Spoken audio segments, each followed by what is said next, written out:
Welcome back to the channel. G.I.A Automotive 2007 Toyota Camry. Today I'm installing a radio.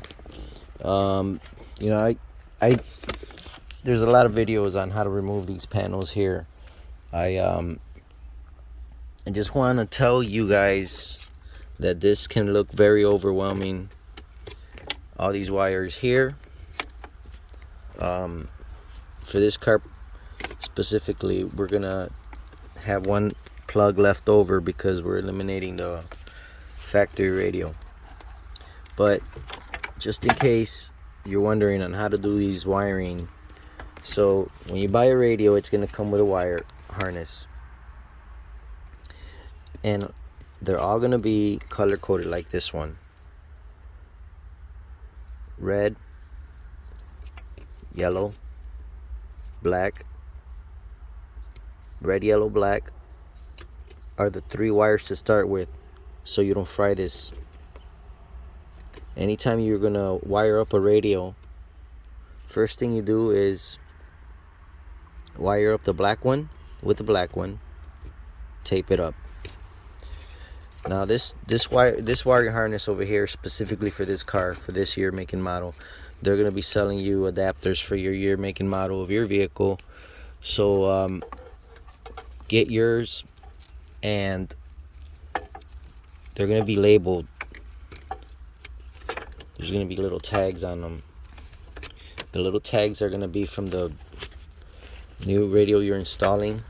It'll tell you front camera power. It'll tell you the ground for the black wire. The yellow wire is a constant power to keep your memory settings, your time, and all that. Then you're gonna have speaker wires are gonna be labeled also. Solid colors are gonna be your positive, and then the ones that have a black stripe running through them are gonna be your negative. Sometimes they'll be labeled, sometimes not. This is all standard for every single time you install a radio. Then you start eliminating one wire at a time. Even though it looks overwhelming, fold them over, concentrate at one wire, one color combination at a time. Now over here you got your purple and green, your rear speakers for the Toyota comes out of this harness. And then you have the same thing from the radio harness, same color, green and purple for the rear speakers. If you don't wire these up right when you turn on the radio and do your settings on the speakers, transfer over the sound to one speaker front, one speaker left, front. If you don't wire them up right, you won't be able to get that correct sound out of the head unit.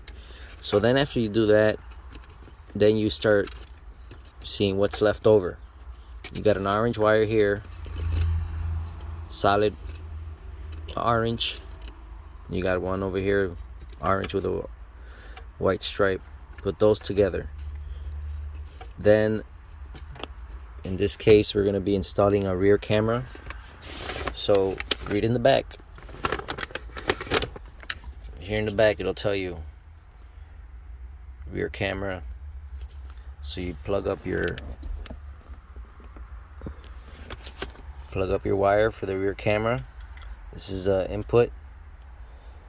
And then for the harness here, it's gonna have a wire that says rear camera power. That's what you're looking for to wire up your accessories correctly. All these inputs here will tell you specifically what they are, so that when you go to the head unit, it will display what you want it to display correctly. So now, after you do all this, it's very, very important that you tape everything up before you even plug it up.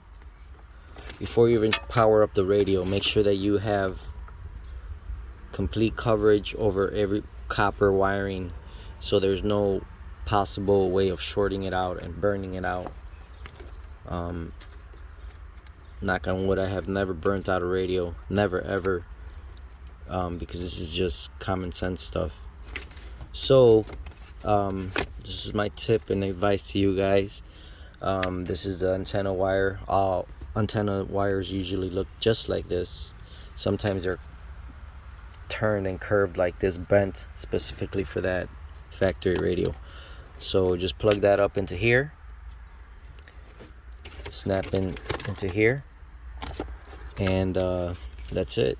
Now I'm just gonna mount the bracket on, dismount this factory radio, mount it back on so it can display just like that over here. I'll do a final video on it. Thank you for watching. 27 years of experience. Like and subscribe to my channel. Different types of repairs, automotive audio, and I do appreciate you guys that have subscribed already. And I will talk to you guys in the next video. Thank you for watching.